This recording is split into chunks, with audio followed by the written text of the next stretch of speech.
Saat ini kita akan memulai membahas sedikit tentang pelajaran atau materi mengenai berita. Ya, berita ini adalah materi pelajaran yang dibahas di kelas 8 semester pertama, yaitu bab yang pertama. Baik, teks berita.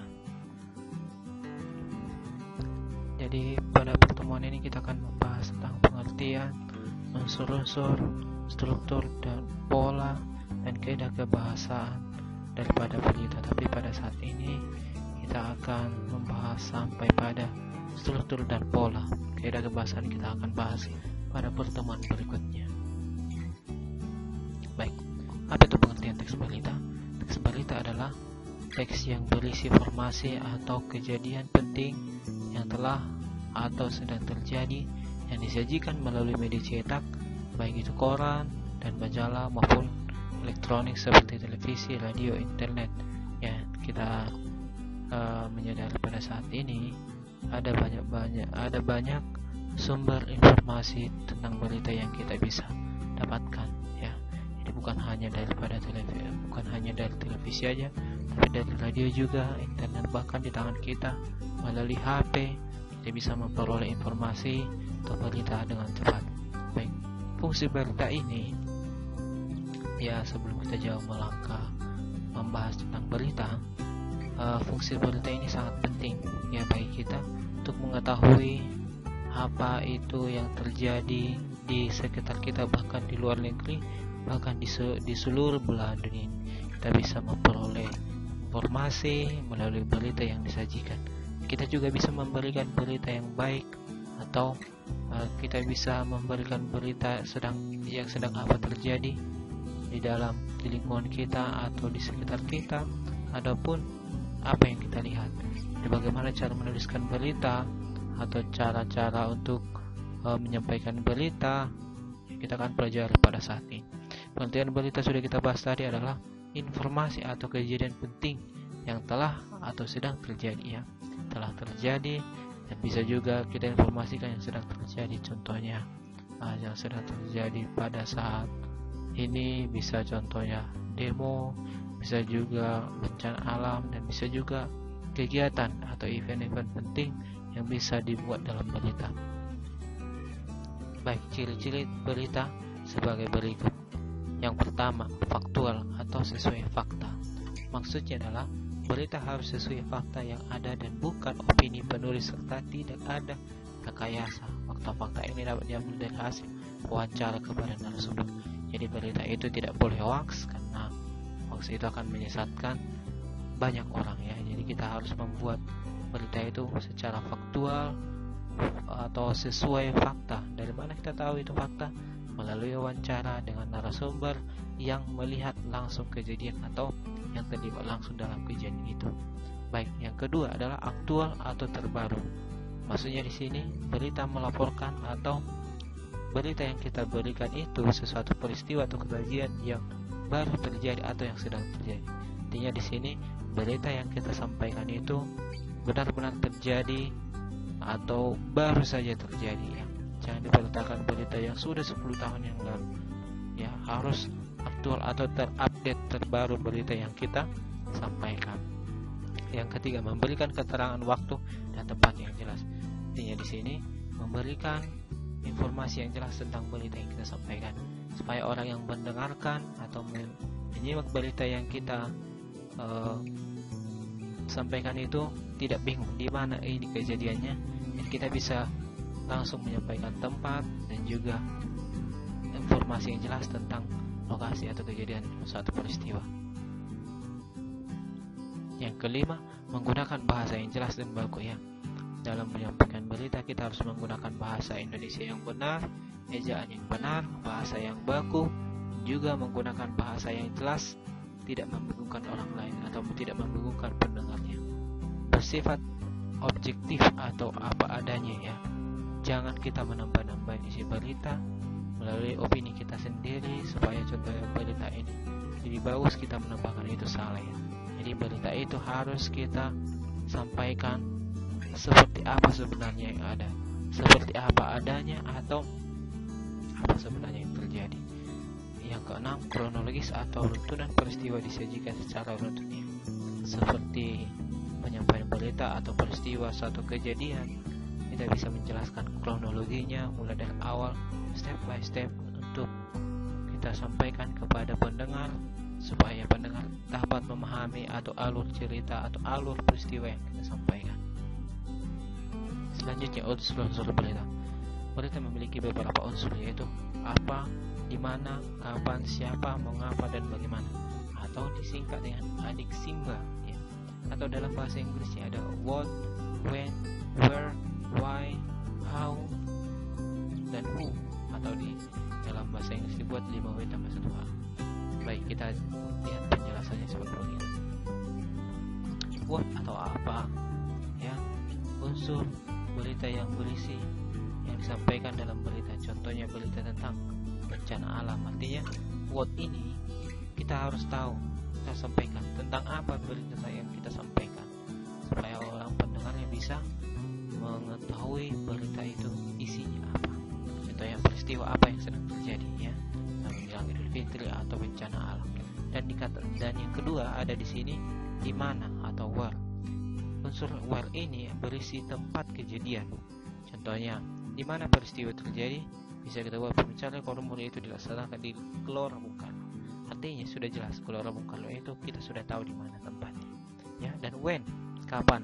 Unsur when menyebutkan waktu kejadian peristiwa. Contohnya pertanyaan kapan atau when, ya, kapan peristiwa itu kita harus tahu. Kita harus sampaikan kapan kejadiannya, baik waktu, tanggal, dan juga harinya, dan juga waktu, keterangan waktunya yang jelas, apakah pagi, sore, atau malam. Selanjutnya siapa, who. Ini berunsur berisi tentang keterangan orang yang terlibat dalam peristiwa atau kejadian. Contohnya siapa yang terkena peristiwa, kita harus sampaikan di sana. Atau siapa pelakunya. Baik, mengapa, baik, ini mengapa ini adalah salah satu hal yang penting. Mengapa kejadian itu terjadi? Kenapa peristiwa itu terjadi? Harus ada alasan yang tepat, yang aktual atau yang faktual, artinya yang nyata, melalui kita bisa temukan dari lokasi atau narasumber yang ada. Mengapa peristiwa terjadi? Ya, itulah contoh pertanyaan yang digunakan dalam menyampaikan berita. Baik, yang keenam, bagaimana, how. Unsur how ini berisi penjelasan mengenai proses kejadian atau peristiwa dan akibat yang timbulkan. Contohnya, bagaimana upaya pemerintah untuk mengatasi hal tersebut pada saat ini COVID. Ya, kita harus tahu bagaimana langkah-langkah pemerintah. Artinya, kita mengetahui teknis pelaksanaan di dalam penanggulangan sesuatu atau pelaksanaan sesuatu. Nah, itu adalah unsur-unsur berita. Sekarang kita masuk ke struktur berita. Struktur berita dibagi 3. Yang pertama adalah orientasi, peristiwa, dan sumber berita. Orientasi adalah pembukaan hal yang akan diberitakan. Biasanya ini mengandung unsur what, who, when, dan where. Lalu yang kedua adalah peristiwa. Peristiwa ini berisi jalannya cerita secara runtun dan faktual atau aktual. Ini biasanya mengandung semua atau unsur-unsur yang 5W tambah 1H yang tadi. Ada what, where, dan selanjutnya.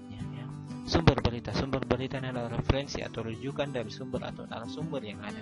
Sumber berita atau berita yang diperoleh dari orang terlibat kejadian, orang menyaksikan kejadian, video atau gambar ataupun internet, ya.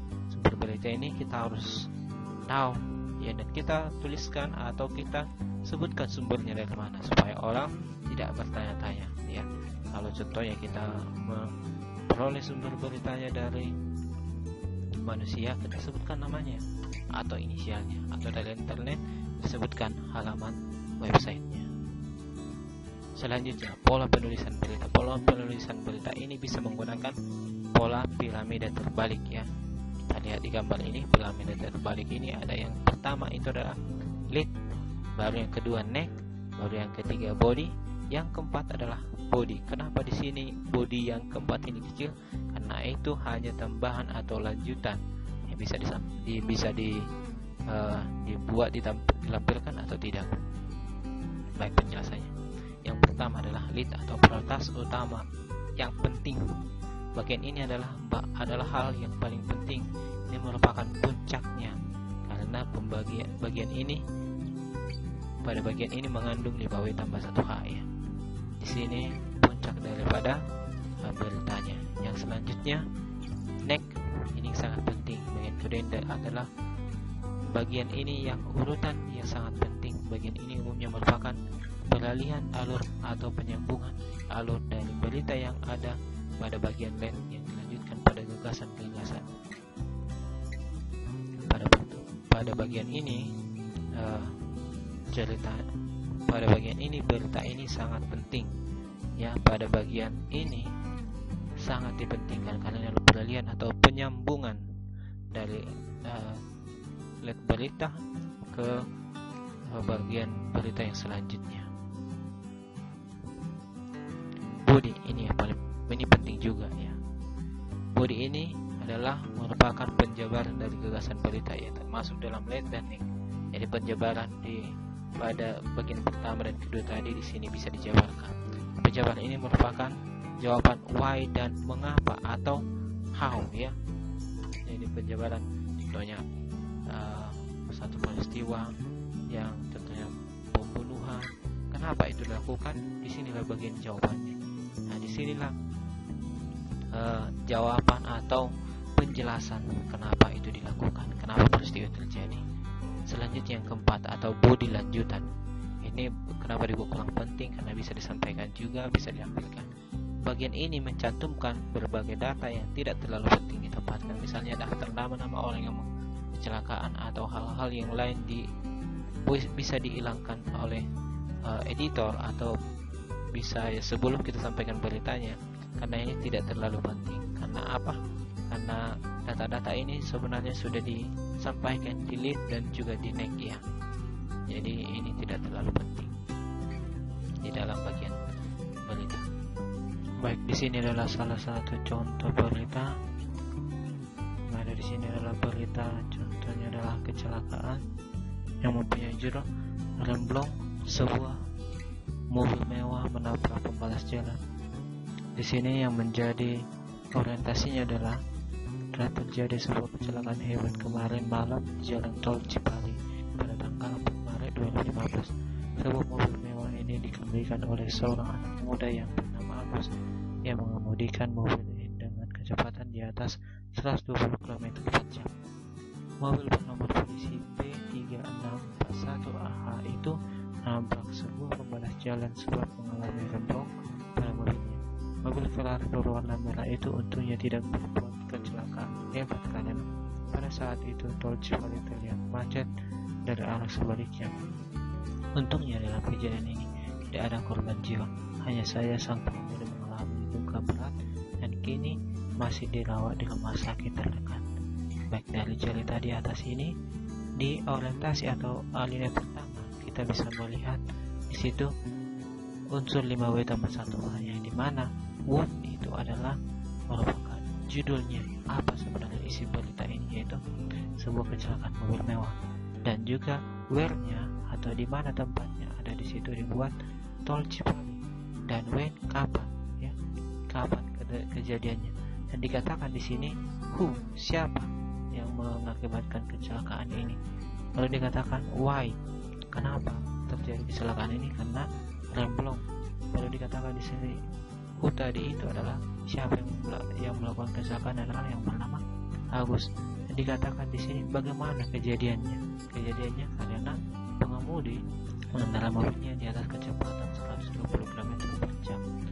Dan inilah contoh berita yang sesuai dengan strukturnya, ada 5W tambah 1H-nya.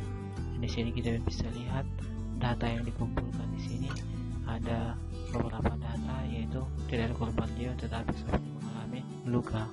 Baik, itulah contoh berita yang bisa kita lihat pada saat ini. Baik, selanjutnya kesimpulan. Dalam menuliskan teks berita, kita harus memperhatikan struktur berita yang baik supaya berita yang kita sampaikan tidak merugikan orang lain atau tidak meragukan orang lain, tidak membuat orang lain bingung dengan berita yang kita buat. Baik, sampai di sini pelajaran kita. Semoga pelajaran saat ini bisa bermakna bagi kita dan juga bisa kita terapkan dalam penyampaian informasi kepada orang lain.